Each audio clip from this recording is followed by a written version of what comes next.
Okay, let's say hello. We're up. We're at 'em.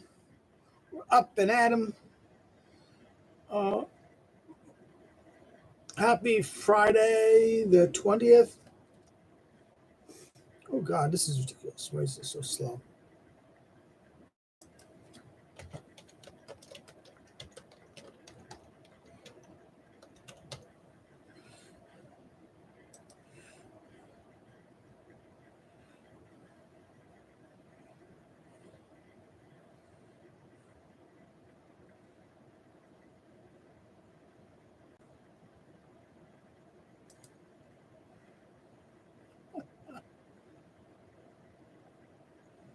Hi there, ho there, low there, no there.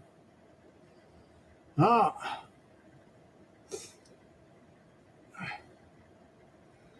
well,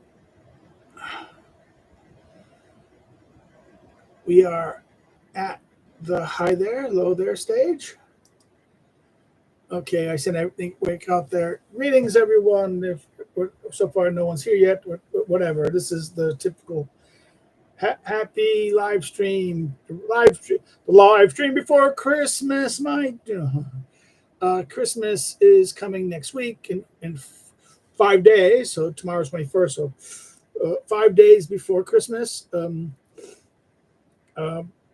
This is probably we're going to be here this week. I'm hoping to have a live stream next week. We'll see how I feel. I've been being a good boy, trying to get some recording done starting next week, week after next. So then in January, we'll see what happens. We'll cross our fingers and hope it comes before January 1st. We will have a live stream. So everyone, hi there. It is the 20th of December. Those of you who checked last week's things, there's 3 messages by Corlitz into the thing. So let me go into James's emails, the messages to the screen. I don't know what to say about this. He said he basically pointed to Thomas Hiddick's book Rolling on the Race Idea because he didn't have a copy of Race and State. I haven't got a copy of Race and State yet. Well, I just sent James both Race and State and the other book by Vogelin that I had in PDF, so I sent them to him. So he should have them now. I sent I sent James some things I wrote.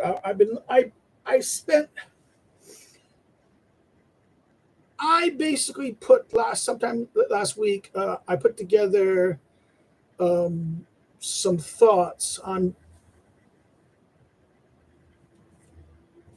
this, the new world. The New World, Gouchet's Volume 4 of The Advancement of Democracy. Because even though,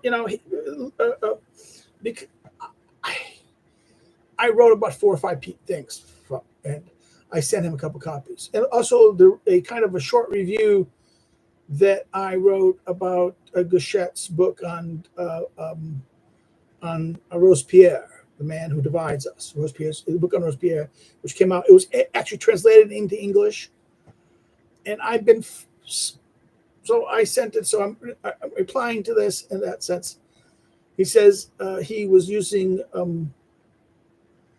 the other book on Thomas Hinckley book on this to talk about this. He says Hinckley says when Vogelin traced the transformation of the body idea, especially from the image of the mystical body of Christ to the particular immanent ideas of the nation, he was careful to note that the nation as a symbol is not an objective concept, but a political idea with mystical and emotive components. Page 122 of Hegel. Reason at first transcends, but later an immanent idea replaced the spirit of holiness of Christ. The unity of man in the community became based on secular ideas. 123. Henke says more about the development of Vogelen ideas on these themes. There does seem to be some similarities with Gachet's. I can never say Gachet. Marielle Gachet's treatment of the concept of this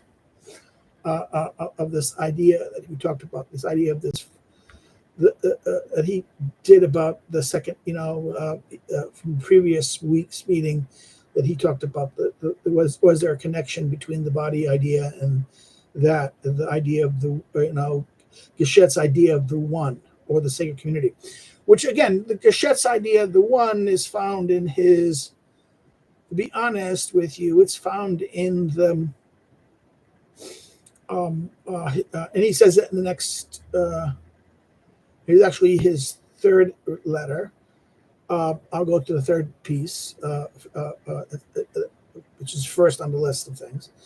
I did a bit of reading around Gachet's idea of the one or the sacred community, right? And tried to compare it to Vogelin's work on the body idea in politics. So the idea of the one and the sacred community found again, and he's trying to compare these two ideas. I think there is something there. Gachet and Vogelin there tends to be something connected here, and I think that's this is why Vogelin scholars may be. James, if you write this up a little bit, I will recommend this to the Vogelin View people. Really, if you can talk about some of your ideas about this, about Vogelin, and what your idea about Vogelin in Gachet here on this, on the interconnected of this, and why students of Vogelin might be interested in looking at Gachet's account of this. This may be something that would be worth doing. I would recommend if you want to write something on this. In other words, he says briefly. In The Disenchantment of the World, which is a great book. This is one of the first books that I read. It was translated. It's Princeton available. It's available as paperback by Princeton University Press. Gachet's book is about basically desecularization. In other words, the disenchantment, how the world gets modernity allows for the destruction of spirituality. I think this is a very important point here. And he says what Gachet says about religion. That quote, quoting from this, he says, "What allows us to identify the most general property of the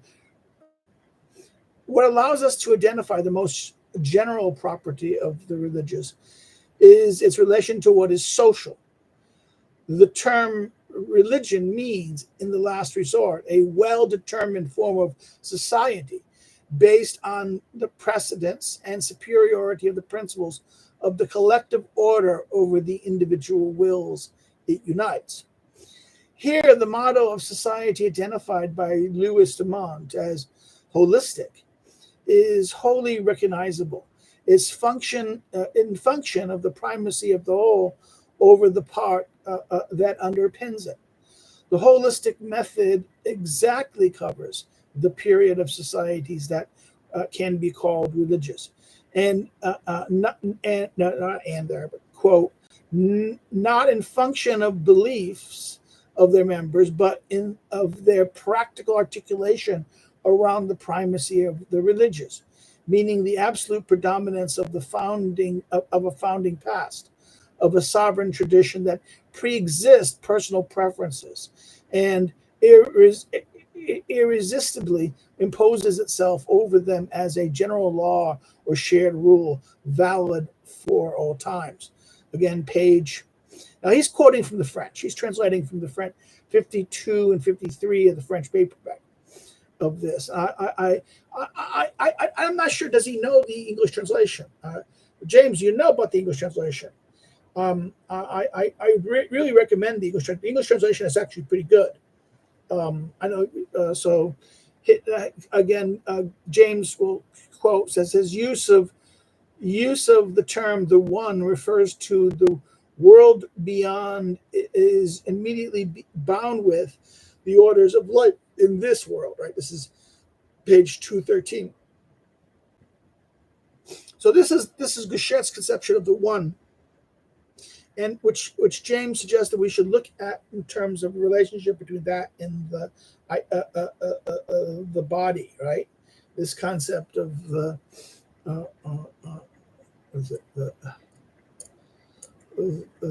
body idea, the relationship between the body and the idea. Actually, that is, remember, see, the body and idea, the race book, is part of Vogelin's original conception of ideas. In other words, Vogelin originally came up with this concept that the things like race and things represented themselves in terms of ideas and concepts. He then later, that's the difference between the earlier Vogelin. This is the Vogelin of his history of ideas, which failed project. Starting with the new science of politics lecture. Actually, even with political religion, starting with political religion, then his new science. What is the new science?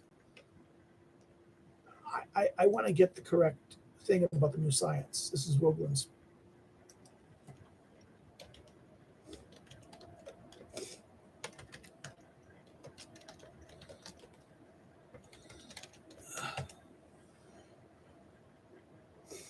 The new science was originally the speech at Harvard, not Harvard, the Chicago lecture. This is the 6 Walgreens. This is basically the Walgreen lectures. The 6 Walgreen lectures, and compressed within the draconian economy of this, is a complete history of man, society, history presented in this real direct level. Now,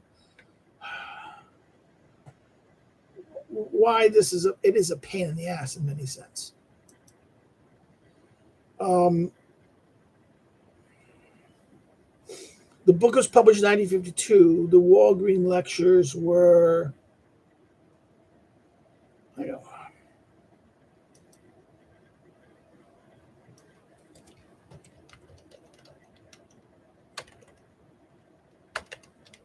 yeah, I think it's Walgreen department stores.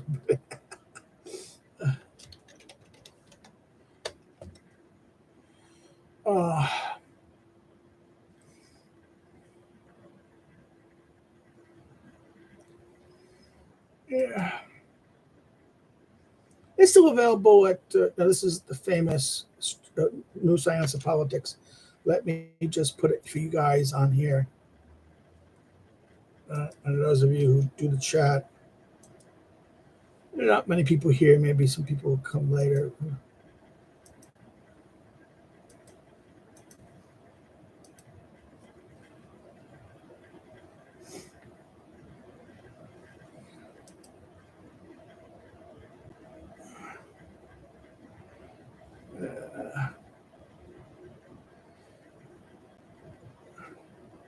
Well, I mean, Vogelin did that. One of the things that became famous for the Walgreen lectures is Strauss's Natural Right and History, right? The American Kennan's Diplomacy, a significant number of things that were published as these lecture series, the Walgreen lectures.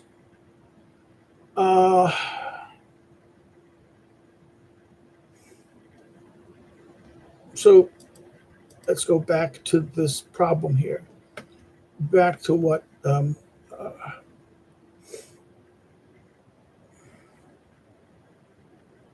well, let's go look at this question now about these two things. I think in many ways Vogelin is a toughie in this regard. Vogelin's, I think this is a very interesting question that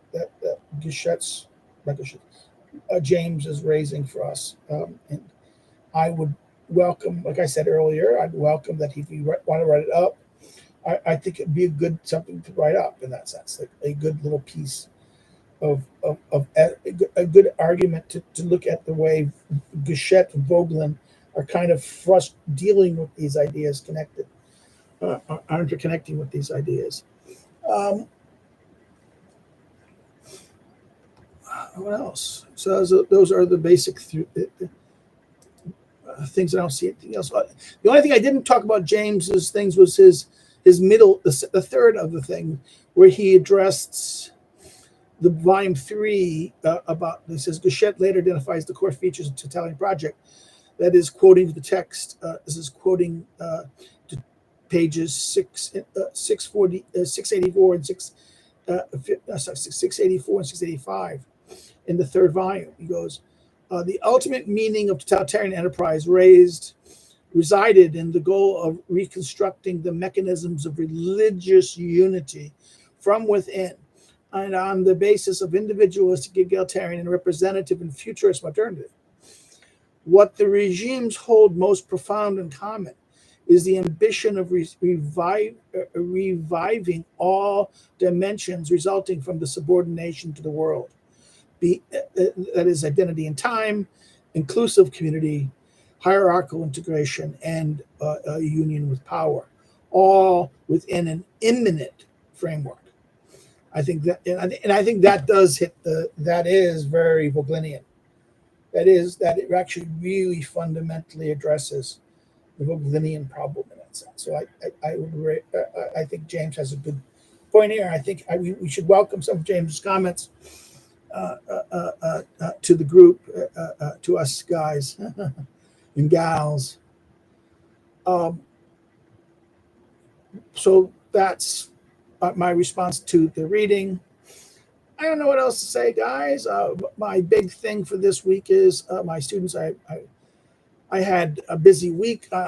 Again, last 3 weeks have been hell because I had to be at school very early every day on Wednesday for my classes. And last week I had a bad week and Wednesday because I think I even talked about this online a little bit. It was just exhausting in that sense. I went down a certain rabbit holes I shouldn't want to go down in class on abortion with the crazies, and regarding the American legal system course, because we were supposed to be he was doing torts, damages, and harms, and somehow abortion came. I thought my tired, addled mind. By this time I was already, the class starts at 3 in the afternoon. I've been there since 9. I'm Mr. Greenglass. So I was already kind of like zombified. I've been there since 9 and 9:30, and I've been up. I didn't get sleep. I was kind of like zonked out because I woke up at 2 in the morning and didn't sleep. So I was like really zombified. So I've been up since 2 in the morning. It's okay. I went to trying to sleep in that sense, so I woke up early or 8 to go to class, meeting 9:45, and it was just a torment. Well, this week,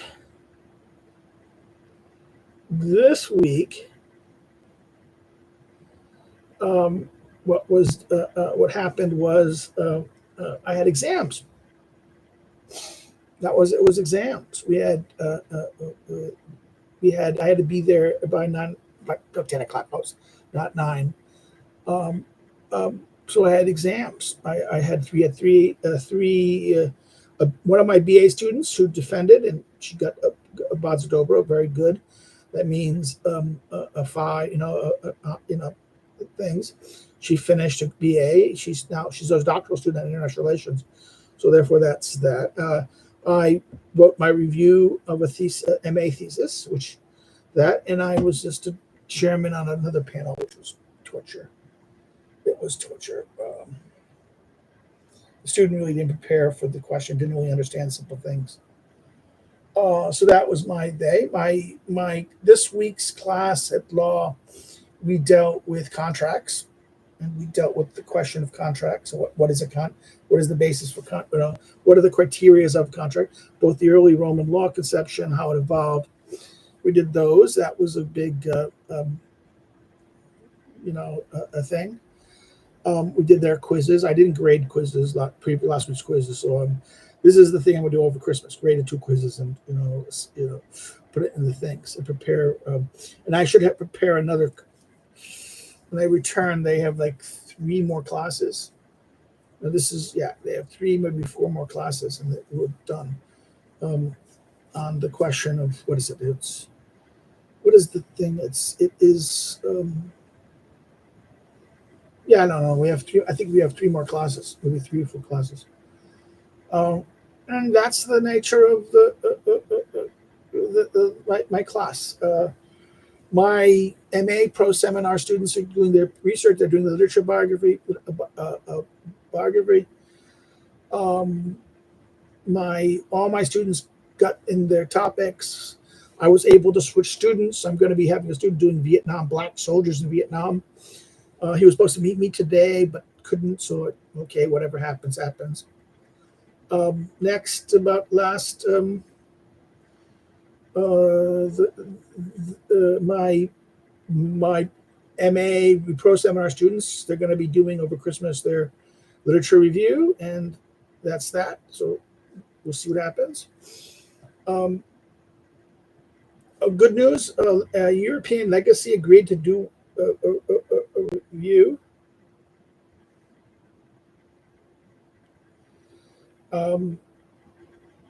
So I got the review of the review that I had problems with at. I'm not going to mention the journal, but the editor and I were fighting about this, and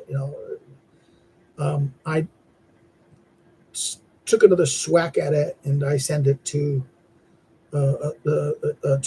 Legacy, and they're going to print it. Okay.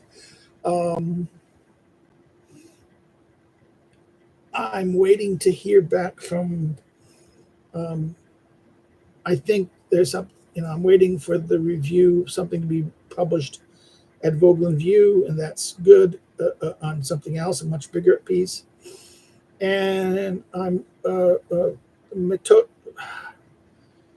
my friend Clinton.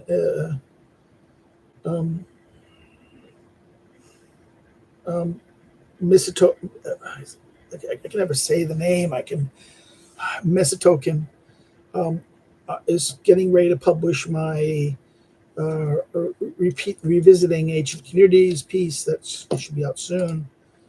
And I have a couple pieces I got, and I just sent a piece on Guichet to 2 places. No, 1 place. I sent it to. I got a bigger piece, it's around 7,000 words, on Guichet on the question of democracy that I just sent to a Polish place. And I'm kind of getting some things done. I still have to do my piece on political form. I just fixed that up, the Benesoit piece that I have to kind of put some notes on. I'm almost ready for. I haven't heard back from the Oakshot yet. I'm waiting for Oakshot to be rejected from the Polish journal. And I have to get my Aristotle stuff done. I have a whole bunch of a little bit of Aristotle that needs to be done. So that's my work. I got some things I wanted to work on. Advanced news. A colleague, he teaches the writing courses. There's a guy at my center. I think he is an American expat who lives in Poland. He is he does writing. He's doing the writing courses, which is interesting. I'm happy about this. He is volunteered to kind of help me with doing the Turner website. So we're going to be making the website. I think we're going to start a website possible with my notes. It's going to be a combination of each a chapter by chapter of Aristotle's politics chapter, with then the integrating the video of my video lecture, the talk series that we did already. So therefore, it's yay! This may get a good thing. And I also sent him the copy of my outline for Federalist Papers, and I want to get both of those get started on making those websites, because that would be a good tool to get out there. And I think we're going to do a kind of a dispatch piece of like this. And I'm kind of hoping to get this done. This is going to be a little project. Um,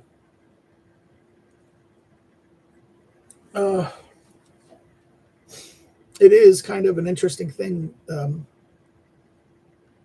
So we'll get that done. And he's convinced me after we do the website, I get the website up, he's convinced me to publish as a book,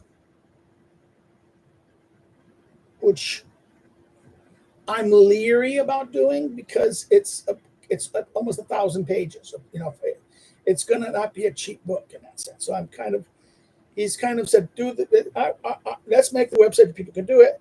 But if anyone wants to buy it, they will be able to buy it as the book. I think that is, I'm a little happy about that in that sense. He made me feel better about doing it as a book. We'll see what happens. I want to get my Aristotle's regime science book done. I'm making progress. I'm going to be going to the Midwest in April, where I'll be doing those 2 chapters. I would like to get the chapters, I'd like to get this year done. By the end of this year, I would like to get done book 5 and maybe even the 3 parts of book 6 on the founding of the regime. That's going to be, or the founding of regimes. Because it's really, book 6 is a very interesting book, an interesting part of the book. And once I get it done, and I'm going to talk to this person because he works as an editor. Would he like to help me edit this? Because I'm going to need someone to take the parts and maybe kind of pull it together and organize it with the referencing and citations. And I will send it to the publisher. I have to go do that. That is the big project of this. Now, Mr. Greenglass asked me about, do I think Bernard de Jouvenel is still relevant?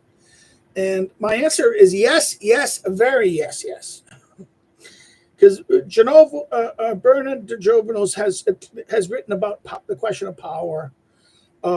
His book on sovereignty is still kind of a classic, but the concept of power. He's written this concept of power. The problem with the Jouvenel always is going to be, the problem of the Jouvenel is always going to be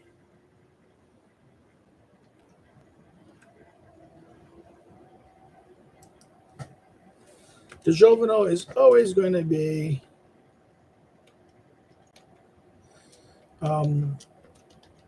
because it was the translations that were done. The Jouvenel, this is very good translations and introductions were done of him. My best friend, a good friend, Dan Mahoney, and some of Dan Mahoney's colleagues and friends, they did a very good edition of this. The book is Sovereignty, an inquiry into the idea of inquiry into the idea of the good. Ethics of Redistribution, again, that is Liberty Fund. The nature of politics is let's see what this is. Yeah.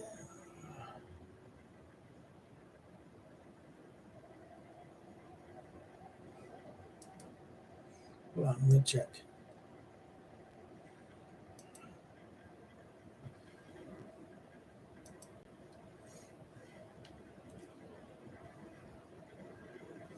His pure theory of politics is a very odd book, but it still, I think, is a very good book. But Power, a natural history of its growth, 1945. On Power, the classic.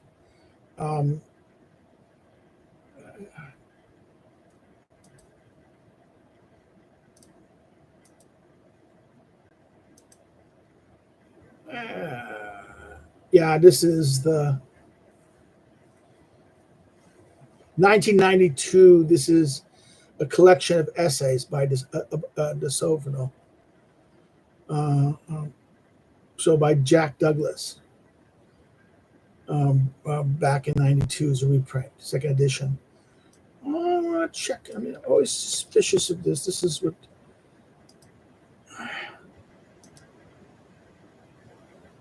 I'm sorry. Hold on.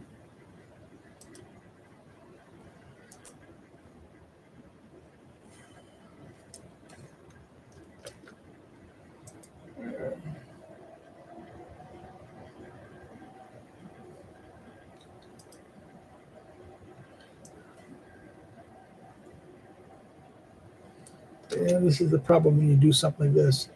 You get the wrong. You get mixed up with. Yeah. Okay. Yeah.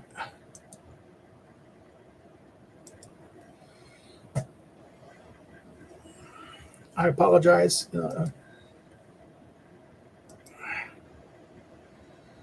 Just Jovenel's book on power, sovereignty, and what is the other one? I want to get the right.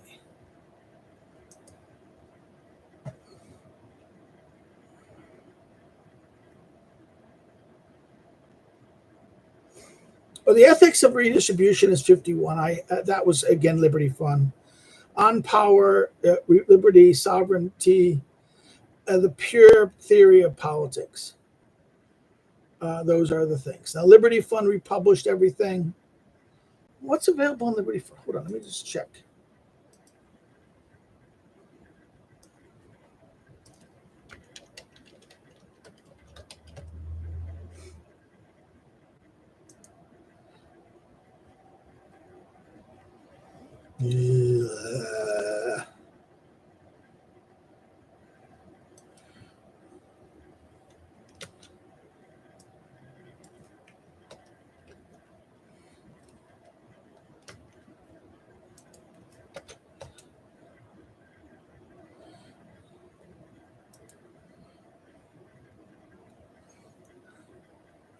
Yeah, all of these are available, pretty actually decently available through Liberty Fund, and Liberty Fund is probably an excellent place to do it. This is, I mean, I know Academic Agent actually talked about de Jovenel in his elite theory, his book on the elites. And this is an interesting thing that he and in fact, I think the elite book is still a good book, even though I think he goes too far and does this.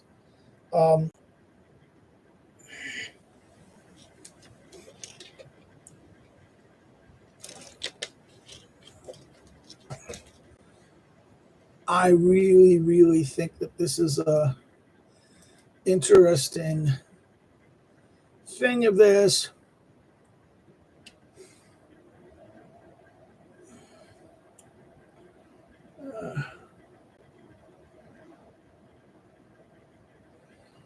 This is talking about this is so-called conferences. They had a conference as a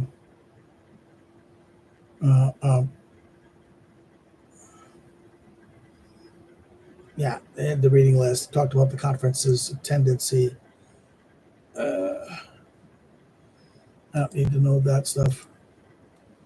De Jovenel is a very interesting fellow for this sense that he's a critique of it is from the 1930s. He was this. He had a good introduction to Rousseau. He kind of gives a right-wing reading of Rousseau. He was a journalist, so I mean, this is why he's a very interesting, and he was kind of connected with the Gaulle. So the Jovenel is a very interesting bird in this sense.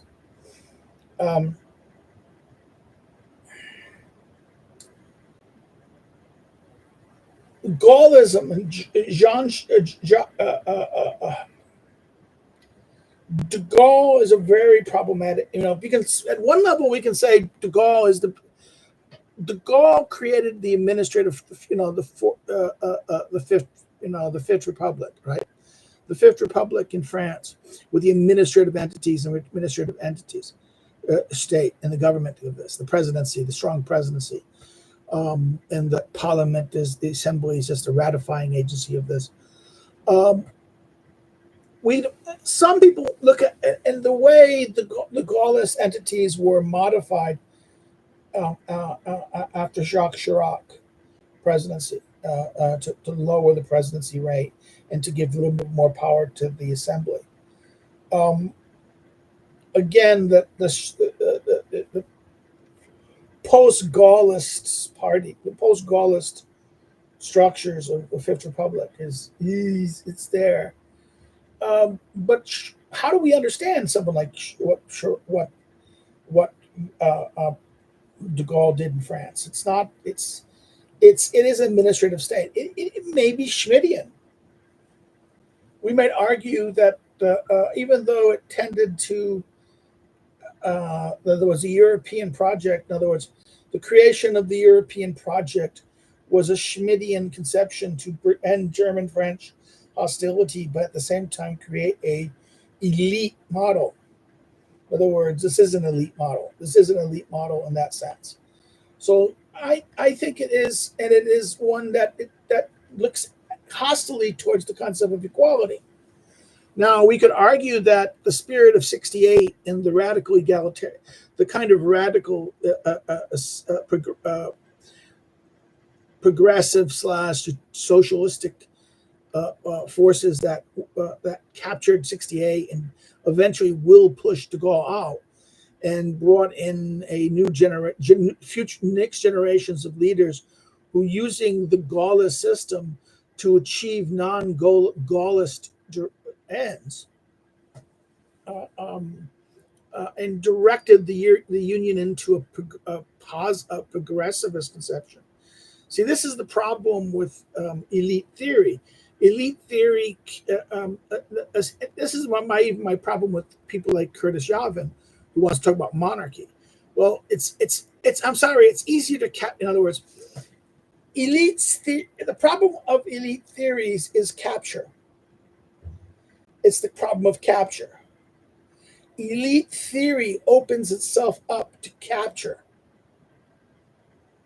That's the problem. Yes, you need elites. In other words, masses cannot govern themselves. The masses need, in other words, you can't, in other words, the masses coordinating things like this on their own terms, this doesn't work. Yes, you need to have leaders. Yes, you need to have, in other words, the efficiency, discipline, organization requires structures of hierarchy and leadership. Yes. The problem is how elites are created, and do the elites properly represent and or share the good of the whole, or they don't? Now that's a different question. I think that is a fundamental problem of elites, and this is why I think someone like, that's why one needs to carefully go reread de Jouvenel, because I think in many ways de Jouvenel's critique of power and sovereignty is very much influenced by Rousseau. It is very much.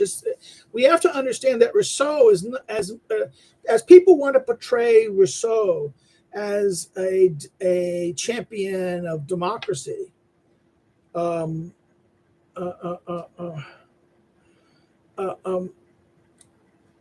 as a champion of democracy.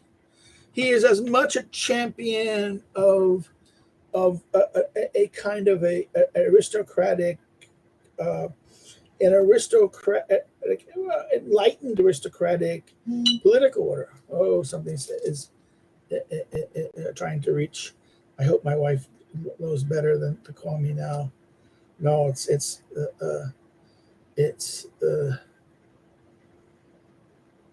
mobile phone. It's someone trying to reach me by telling me, oh, please, people, why don't you do something? Blah blah blah blah. Let me turn that off for you guys, so you don't get the beep beep again. I just want to highlight the problem here about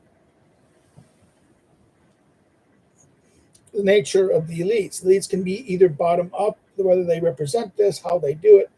And this is why Machiavelli says elites can be made and unmade. Elites are not simply just a permanent thing. There's, in fact, there's many elites. This is why I'm waiting to get after Christmas. I'm going to get some extra money, a little bit more spending money after Christmas, and I'm going to. I have ordered. It's coming. It may come today or tomorrow.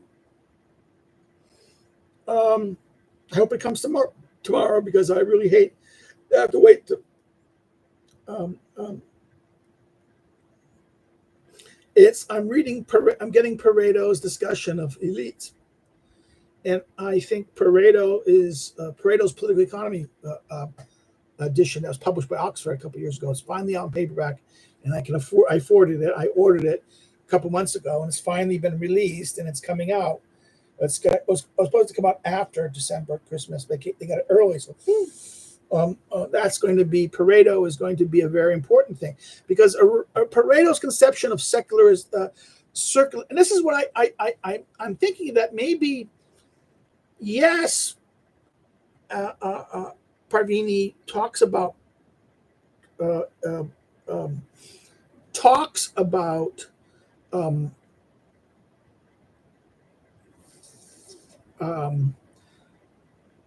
circularization of the Pareto's circularization of the in his elite book. Brain work. I'm sorry, it's here. It's here. The book is someplace hiding around here, and it's going to drive me crazy now because it's.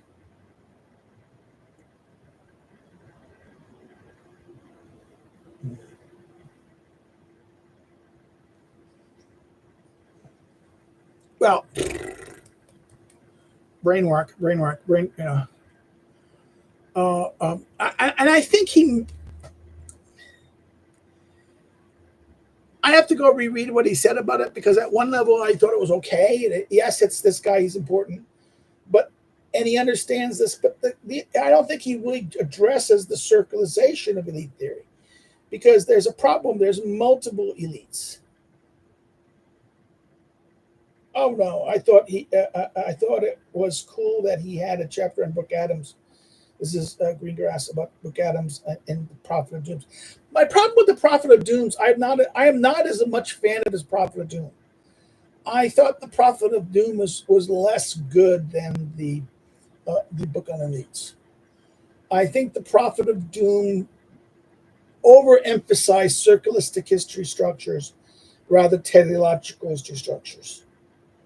And he didn't really come up with he didn't really come up with a very good framework about why one should happen. Now, you can argue that there's cycles of things, but I'm sorry, things don't repeat itself. Nothing returns to its original thing. There is kind of forward motion in this regard. Time does not go back. We don't circle back at time.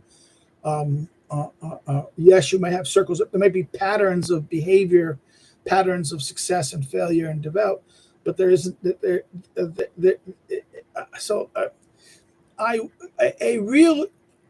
other words, he didn't address the problem of time, and he didn't address the problem of conscious. I mean, it is a philosophic problem in that sense. There's a fundamental question of whether reality is, the question of how time moves, how this works, and the question of historical structures and is this eternal return of the same, or and therefore the cycles permanent patterns, or is this merely, in other words, is this cycle merely a life cycle of a thing, and that history moves still on depending on the life cycles? So you have, in other words, it's not something that, in other words, this is the problem with some of the people he talked about.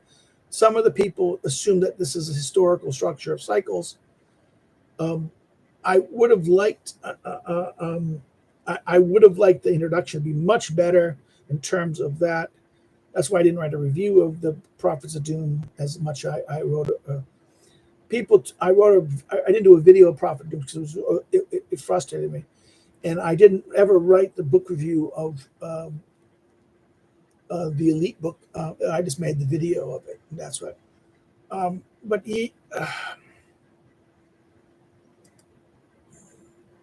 again, de Jovenel is important simply, I think, in many ways. Very much. Well, again, Dan Mahoney's famous Law and Liberty piece, 2021. Let me make reference to that.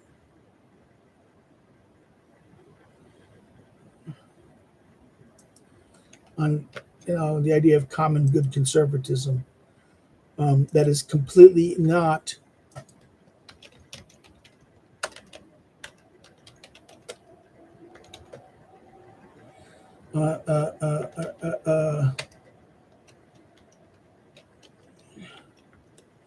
this. I mean, de Jovenel is not an integrationist, and therefore there's a common good conservatism that is not necessarily integrationist in this sense. I've always thought that de Jovenel is a very significant, important thinker. That, in fact, is a bridge between liberalism and the right. Okay, the conservatives on the right. Now, Aline Dejean, can never get our name right. Aline Dejean, a Belgian. I'm going to get this. She has a very good book. She wrote a very good book on French political thought from Montesquieu Tocqueville, right? That was Cambridge 2008. And her Freedom and Unruly History that was published in Harvard University Press is worth looking at. But she wrote a very good piece on de Jovenel that is worth looking at. I know people saying, "Well, I really liked her book on freedom. It really deserved more attention than it got."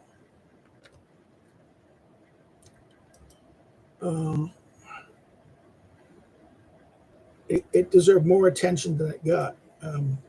It got an award. It got the Prose Award, the Philosophy American Public Association. So, okay, I understand it. We understand why these things get rewards. She's a Belgian political theorist, so it's her reading Tocqueville was good. Her book on the unruly actor is like this, and Rethinking Liberty Before Liberalism was good. I've always have a problem with people like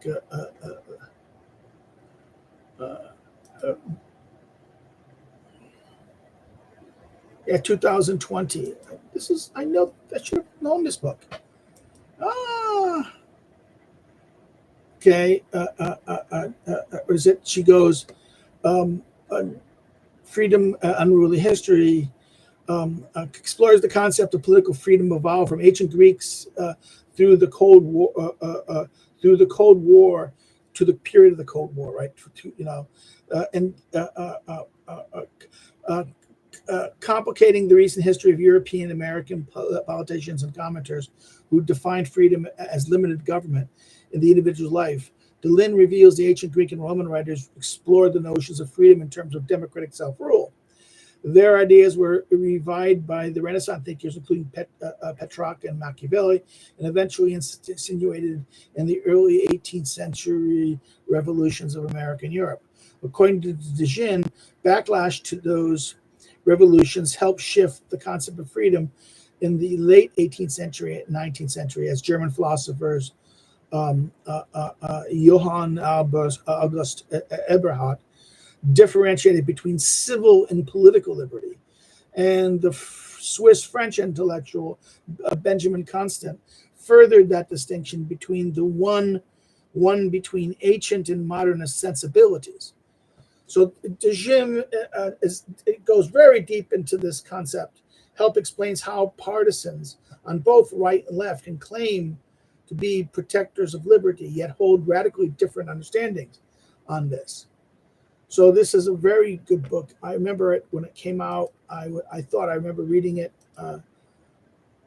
This is the problem when you think you remember reading something and then said, I didn't read it. And then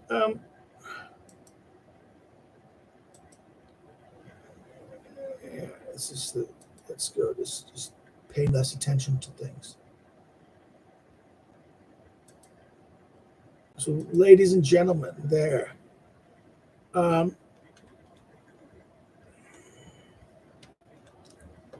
That's the big goal. I think I'll be a much better boy in that terms of what I'm planning on doing now for the things. I know, guys. I'm still promising you guys to do Machiavelli. I'm going to do it. It's going to be a pain though because I'm going to do chapter by chapter. So it's going to be probably some small and some long videos, and like that. What else? I hope to get my Aristotle done. I get that really done. That's my big project. I really don't know what else to do. I don't want to keep too long today. There was a weird thing. One of my students today is doing the process a master's course on science fiction, right at the center, and I was just shocked. All the stuff was like, contemporary science fiction. They know none of the classics. Imagine to study science fiction and not know who Jules Verne is, or my God, what is it? Bradbury, or Isaac Asimov, and not to mention Heinlein, Pournelle, H.P. Piper. And we joked about this. I asked him, "What about Dune?" Given how Dune is, no, they're only reading about gay, lesbian, African-bodied, these very fringe, small essay writers, and not taking on the hardcore science fiction. I said, "How can you understand? My God." Not even to address Kim Stanley Robinson's famous Mars trilogy.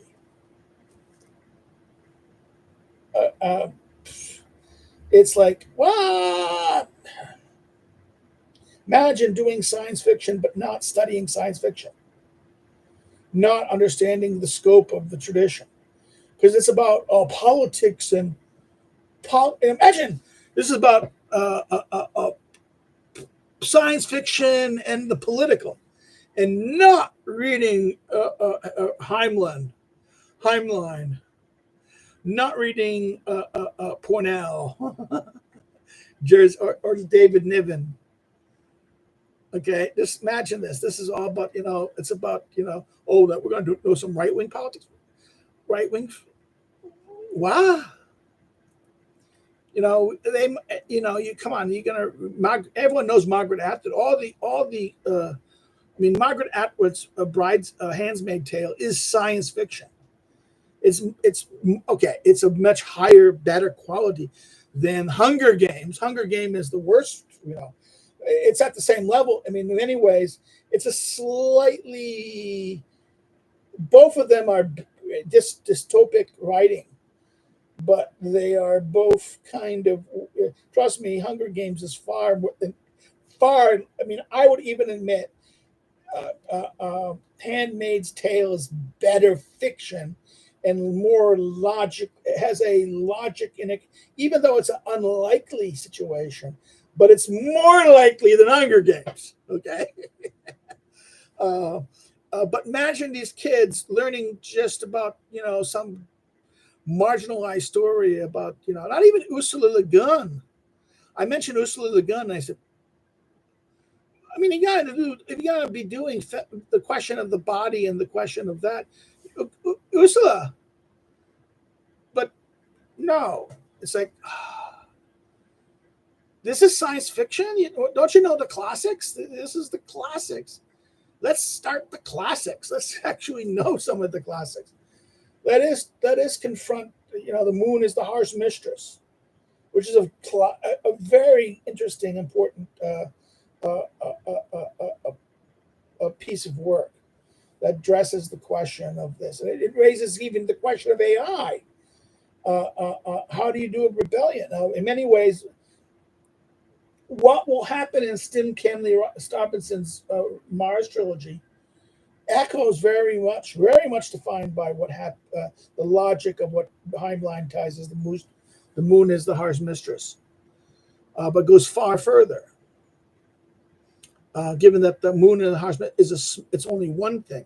This was a huge. The Mars trilogy is a significant 3-volume monstrosity that actually does a lot of stuff on the history of how corporate structures will evolve into transnational corporations, transnats, and that how this is going to embrace sovereignty and address the question of sovereignty.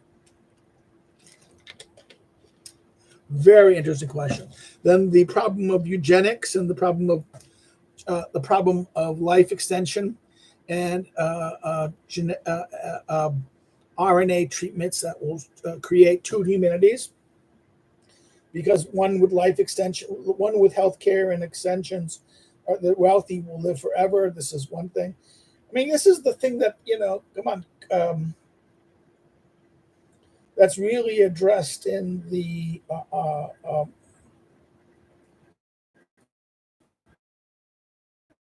Altered Carbon. I thought the Altered Carbon Netflix stuff. I was disappointed in the second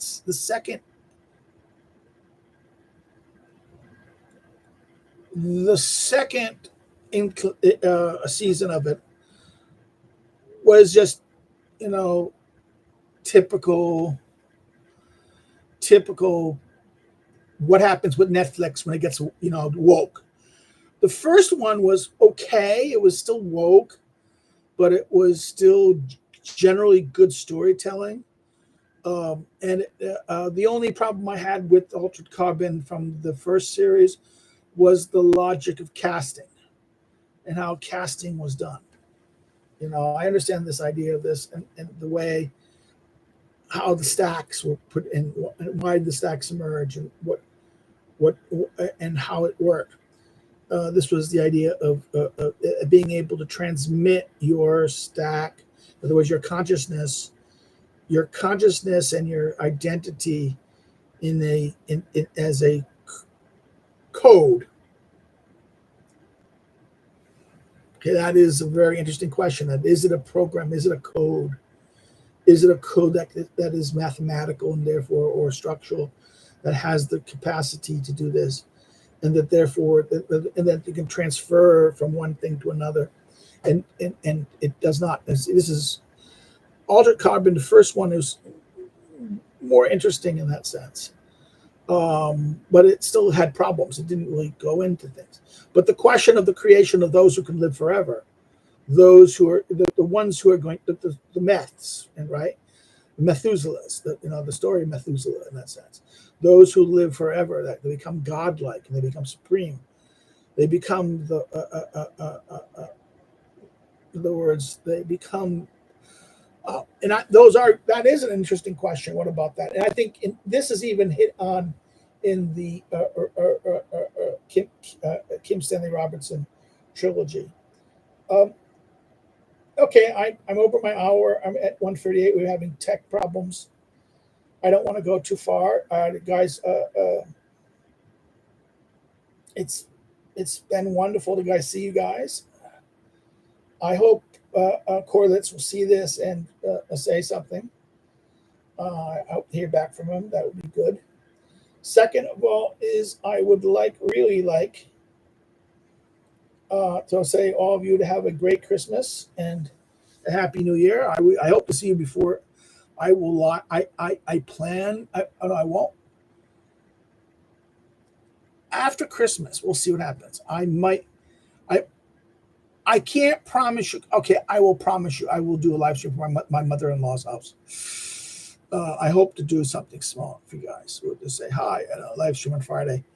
There's not much to say. Then it'll be good New Year, pre-New Year bash. Maybe I'll do a New Year bash live stream. New Year live stream. Yay! That would be funny, right?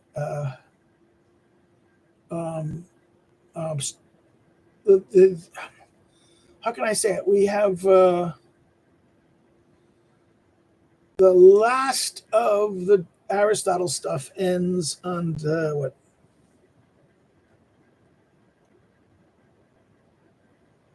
It ends on January 24.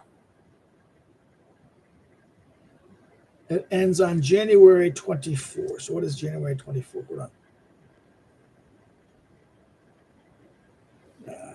I'm not going to fight with that. The computer and I are not going to get into a war. It will win. Yeah, the 24th is on Friday. It's the week before. So the last week of that will begin starting on Monday the 27th. We will have something on our guys. But so I'll do something for New Year's, maybe a New Year party or online thing. Yay! We'll do it. Again, please put suggestions for topics or issues that you want me to cover. And I hope that everyone will have, again, a very good Christmas. So therefore, that's it. Please, if you want to follow me, please like it. If you had like it, hit the like button. Help hit the like button. This has been kind of a so-so. I mean, I'll admit this so-so stream could be better. A little more. I could have had a little more focus on some things, but if you have any ways to suggestions to prove it, hit the things on. Put something in the comments below. Another thing.